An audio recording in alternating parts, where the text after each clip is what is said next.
Jack and the Beanstalk. There was once upon a time a poor widow who had an only son named Jack and a cow named Milky White. And all they had to live on was the milk the cow gave every morning, which they carried to the market and sold. But one morning Milky White gave no milk, and they didn't know what to do. "What shall we do? What shall we do?" said the widow, wringing her hands. "Cheer up, mother, I'll go and get work somewhere," said Jack. "We've tried that before, and nobody would take you," said his mother. "We must sell Milky White and with the money start a shop or something." "All right, mother," says Jack. "It's market day today, and I'll soon sell Milky White, and then we'll see what we can do." So he took the cow's halter in his hand, and off he started. He hadn't gone far when he met a funny-looking old man who said to him, "Good morning, Jack." "Good morning to you," said Jack, and wondered how he knew his name. "Well, Jack, and where are you off to?" said the man. "I'm going to market to sell a cow here." "Oh, you look the proper sort of chap to sell cows," said the man. "I wonder if you know how many beans make 5? 2 in each hand and 1 in your mouth," says Jack, as sharp as a needle. "Right you are," says the man. "And here they are, the very beans themselves," he went on, pulling out of his pocket a number of stranger-looking beans. "As you are so sharp," says he, "I don't mind doing a swap with you, your cow for these beans." "Go along," says Jack. "Wouldn't you like it?" "Ah, you don't know what these beans are," said the man. "If you plant them overnight, by morning they grow right up to the sky." "Really?" says Jack. "You don't say so." "Yes, that is so, and if it doesn't turn out to be true you can have your cow back." "Right," says Jack, and hands him over Milky White's halter and pockets the beans. Back goes Jack home, and as he hadn't gone very far, it wasn't dusk by the time he got to his door. "Back already, Jack?" said his mother. "I see you haven't got Milky White, so you've sold her. How much did you get for her?" "You'll never guess, mother," says Jack. "No, you don't say so. Good boy. £5, 10, 15, no, it can't be 20. I told you you couldn't guess. What do you say to these beans? They're magical. Plant them overnight and—" "What?" says Jack's mother. "Have you been such a fool, such a dolt, such an idiot, as to give away my Milky White, the best milker in the parish, and prime beef to boot, for a set of paltry beans? Take that. Take that. Take that. And as for your precious beans, here they go out of the window. And now off with you to bed. Not a sip shall you drink, and not a bit shall you swallow this very night." So Jack went upstairs to his little room in the attic, and sad and sorry he was, to be sure, as much for his mother's sake as for the loss of his super. At last he dropped off to sleep. When he woke up, the room looked so funny. The sun was shining into part of it, and yet all the rest was quite dark and shady. So Jack jumped up and dressed himself and went to the window. And what do you think he saw? Why, the beans his mother had thrown out of the window into the garden had sprung up into a big beanstalk which went up and up and up till it reached the sky. So the man spoke truth after all. The beanstalk grew up quite close past Jack's window, so all he had to do was to open it and give a jump onto the beanstalk, which ran up just like a big ladder. So Jack climbed, and he climbed and he climbed and he climbed and he climbed and he climbed and he climbed till at last he reached the sky. And when he got there he found a long broad road going as straight as a dart.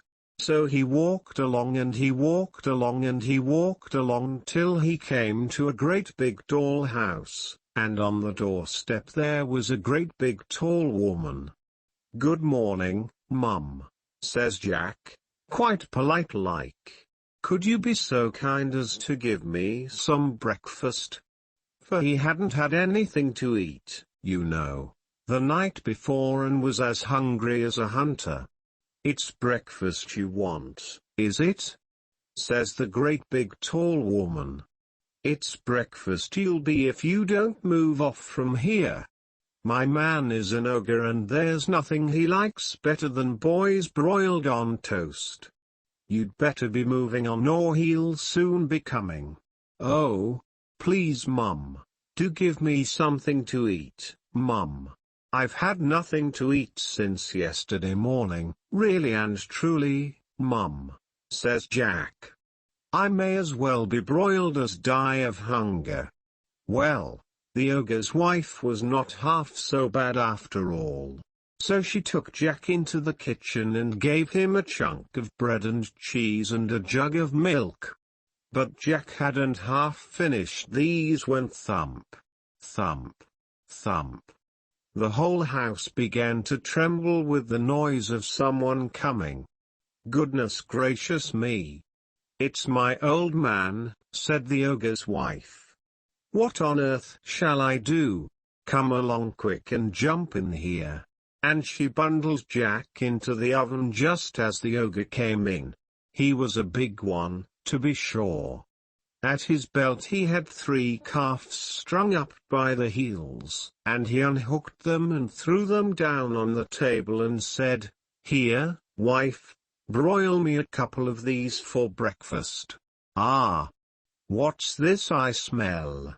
Fee-fi-fo-fum, I smell the blood of an Englishman. Be he alive, or be he dead, I'll grind his bones to make my bread." "Nonsense, dear," said his wife, "you're dreaming. Or perhaps you smell the scraps of that little boy you liked so much for yesterday's dinner. Here, you go and have a wash and tidy up, and by the time you come back your breakfast will be ready for you." So off the ogre went, and Jack was just going to jump out of the oven and run away when the woman told him not. "Wait till he's asleep," says she. "He always has a doze after breakfast."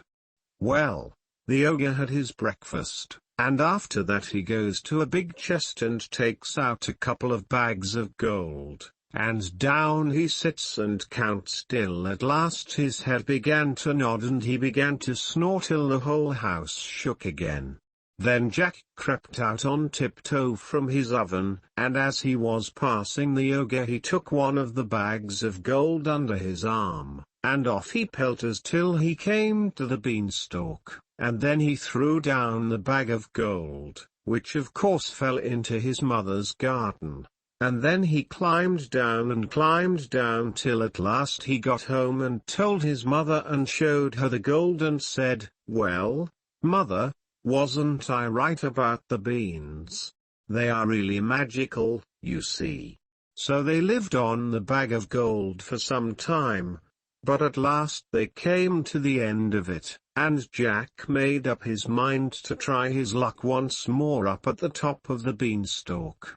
So one fine morning he rose up early and got onto the beanstalk, and he climbed and he climbed and he climbed and he climbed and he climbed and he climbed till at last he came out onto the road again and up to the great big tall house he had been to before. There, sure enough, was the great big tall woman standing on the doorstep. "Good morning, Mum," says Jack, as bold as brass.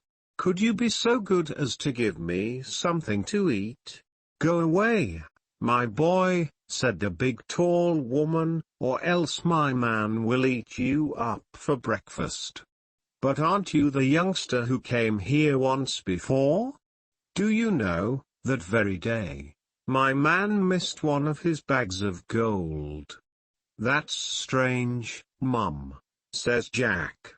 I dare say I could tell you something about that, but I'm so hungry I can't speak till I've had something to eat.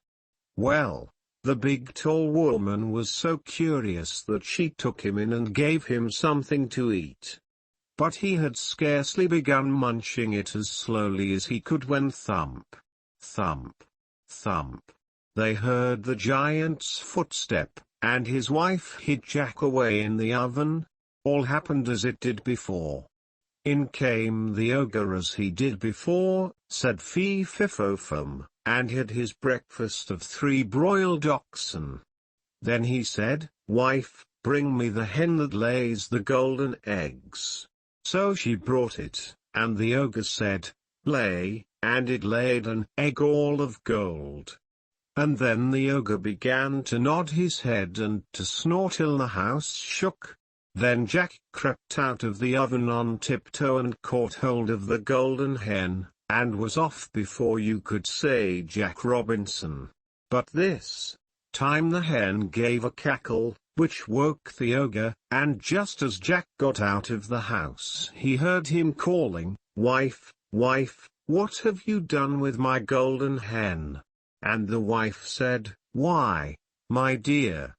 But that was all Jack heard, for he rushed off to the beanstalk and climbed down like a house on fire. And when he got home he showed his mother the wonderful hen and said lay to it, and it laid a golden egg every time he said lay. Well, Jack was not content, and it wasn't very long before he determined to have another try at his luck up there at the top of the beanstalk. So one fine morning he rose up early and got onto the beanstalk, and he climbed and he climbed and he climbed and he climbed till he got to the top. But this time he knew better than to go straight to the ogre's house. And when he got near it he waited behind a bush till he saw the ogre's wife come out with a pail to get some water, and then he crept into the house and got into the copper. He hadn't been there long when he heard thump, thump, thump, as before, and in come the ogre and his wife.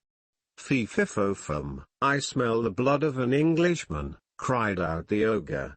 I smell him, wife, I smell him. Do you, my dearie? Says the ogre's wife.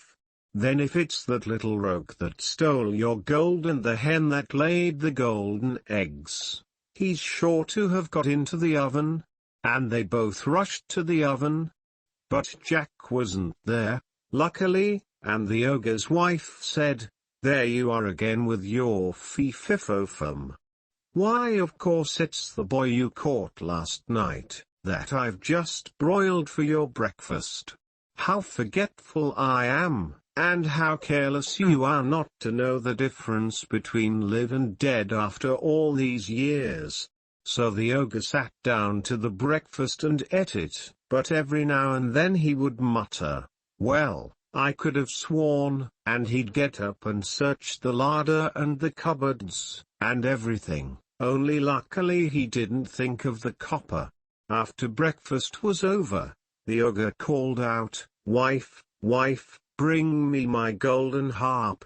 So she brought it and put it on the table before him. Then he said, Sing. And the golden harp sang most beautifully. And it went on singing till the ogre fell asleep and commenced to snore like thunder. Then Jack lifted up the copper lid very quietly and got down like a mouse and crept on hands and knees till he came to the table, when up he crawled, caught hold of the golden harp, and dashed with it toward the door. But the harp called out quite loud, Master!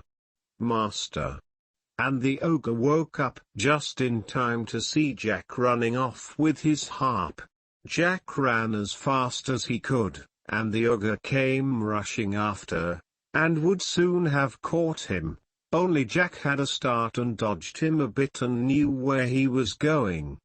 When he got to the beanstalk, the ogre was not more than 20 yards away, when suddenly he saw Jack disappear, and when he came to the end of the road he saw Jack underneath climbing down for dear life.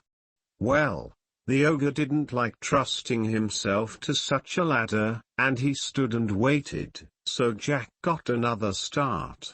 But just then the harp cried out, "Master! Master!" and the ogre swung himself down onto the beanstalk, which shook with his weight. Down climbs Jack, and after him climbed the ogre. By this time Jack had climbed down and climbed down and climbed down till he was very nearly home. So he called out, "Mother! Mother! Bring me an axe, bring me an axe!" And his mother came rushing out with the axe in her hand, but when she came to the beanstalk she stood stock still with fright, for there she saw the ogre with his legs just through the clouds. But Jack jumped down and got hold of the axe and gave a chop at the beanstalk which cut it half in two. The ogre felt the beanstalk shake and quiver, so he stopped to see what was the matter. Then Jack gave another chop with the axe, and the beanstalk was cut in two and began to topple over. Then the ogre fell down and broke his crown, and the beanstalk came toppling after. Then Jack showed his mother his golden harp, and what with showing that and selling the golden eggs, Jack and his mother became very rich, and he married a great princess, and they lived happy ever after.